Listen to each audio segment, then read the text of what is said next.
and welcome back to my channel. I hope you all had a fabulous Christmas and New Year and enjoyed the festivities. So now all the Christmas decorations have gone away, you might feel like your house is a little bare and you just need a little pick-me-up. So today I am going to show you how you can repurpose your Christmas door wreath. So this is one of the wreaths I've had hanging at home. This one is approximately 6 weeks old. It's looking slightly worse for wear now. There's a few dead bits in it. The fruit's gone a little bit mouldy. But I'm going to use this as the base and I'm going to add some spring touches to it just to keep us going until we can do an Easter wreath. The first thing I'm going to do is I'm going to take out everything that is looking a little worse for wear. Literally gonna pull it out and pop it into the bin.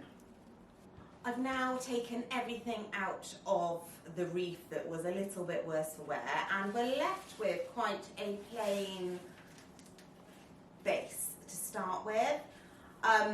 My wreath has been hanging outside, so the moss is still very damp on the frame. If your wreath has dried out and the moss feels very dry, you can give it a water, just pop it into a washing up bowl or just pour some water over it, just so what we put in now has got a nice water source. For this winter wreath, we are going to be adding some fresh flowers to it. I think it's a really nice thing to do. We're also going to be adding some bulbs. I have some white hyacinths, but you can use anything like narcissi, muscari, anything you can get your hands on. It's just I have these in the workshop, so this is an easy one for me to do. I'm also going to be using some of these. So these are flower tubes, but they have a spike on them, which means we can pop them into the wreath nice and easily. As with your Christmas wreath, you want to make sure that your tie-in point is at the top. So there's my piece of string, how it's going to hang. So that's going to be at 12 o'clock to me. I'm going to start by putting my bulbs into the design. With bulbs, they don't actually need a water source because all the nutrients are held within the actual bulb itself. So I am going to take most of the soil off, so it looks something like this, and I'm going to place them, I'm going to pull back some of my foliage and place the bulb into the wreath. To attach the bulb to the wreath, I'm going to use some real wire, which if you had a kit from me, you should hopefully have quite a bit left over, which you can use.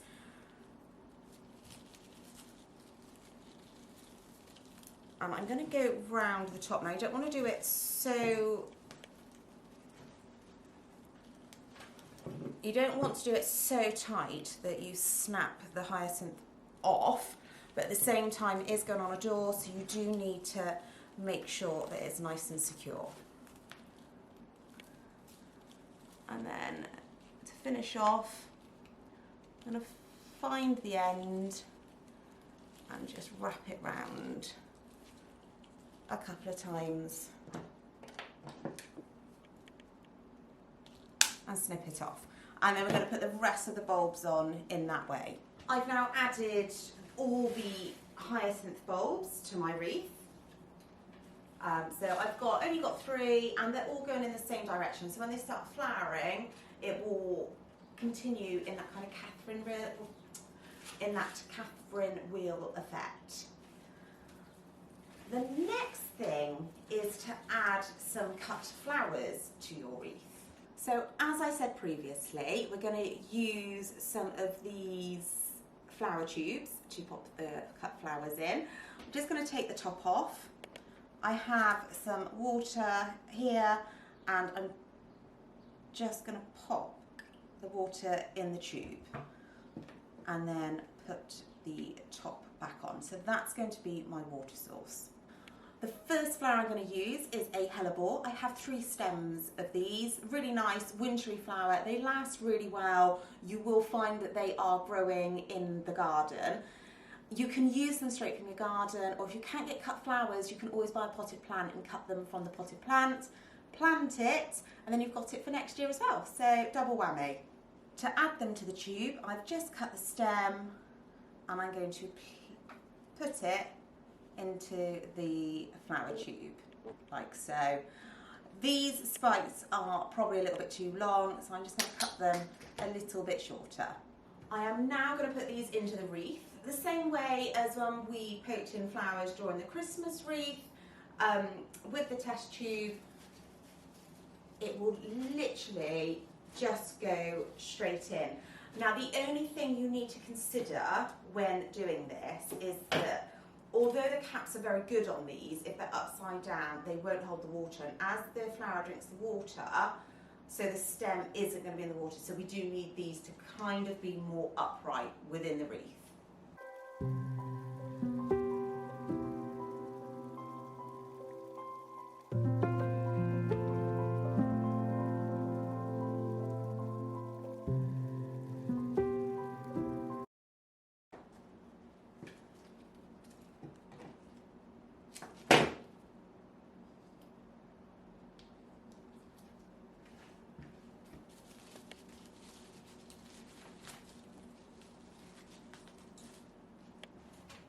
Using the same method as before, which we've done with the hellebores, I'm also going to pop some paper whites in, just so we've got some really nice colour to begin with.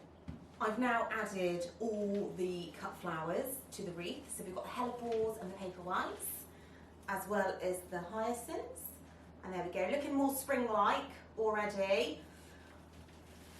You will notice that you can see some of the tubes. Don't worry, we're going to pop some additional foliage in and some waxflower and some salix to really finish off the design. Personally, I love waxflower. It's one of my favourites. Its hard woody stems means it's really, really easy to get into the moss.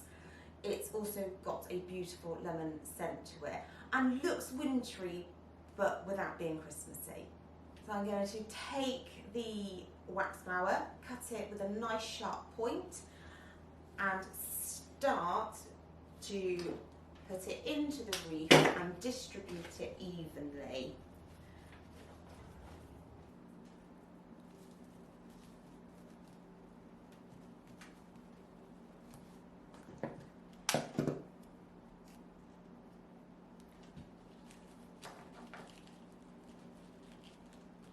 I've now added all the waxflower to the wreath. I am going to pop some fresh foliage in, just to try and cover up some of the flower tubes, because we don't want to see them, and just to refresh it. This does have a lot of spruce in my wreath, which is very Christmassy, so I'm going to add some eucalyptus, which is an all year round foliage. The variety that I've got today is parvi. So nice and delicate, it's got a nice bit of movement in it. And I'm going to just put a few bits in just to freshen everything up. Now I've finished adding the eucalyptus, it's looking much fresher, much more of a spring wreath rather than a Christmas door wreath. The last thing to add is some salix willow. Love this. It's also known as pussy willow, with its little sort of bunny tail buds on it. To add the willow, same method as we've used throughout the wreath. I'm gonna pop some bits in around, just adds a lovely bit of texture, something a little bit different, almost looks a little bit snowy. And there we have it, your completed winter wreath. Something to hang on your door to keep you going through these dark and grizzly days that we seem to be having at the moment. With using the water tubes, you can, once the flowers go over, you can just take them out and replace them with something else. so you can continue to just revive this wreath over and over again. The water tubes might need topping up, just keep an eye on those. But yeah, I think that's a really nice addition to your front door.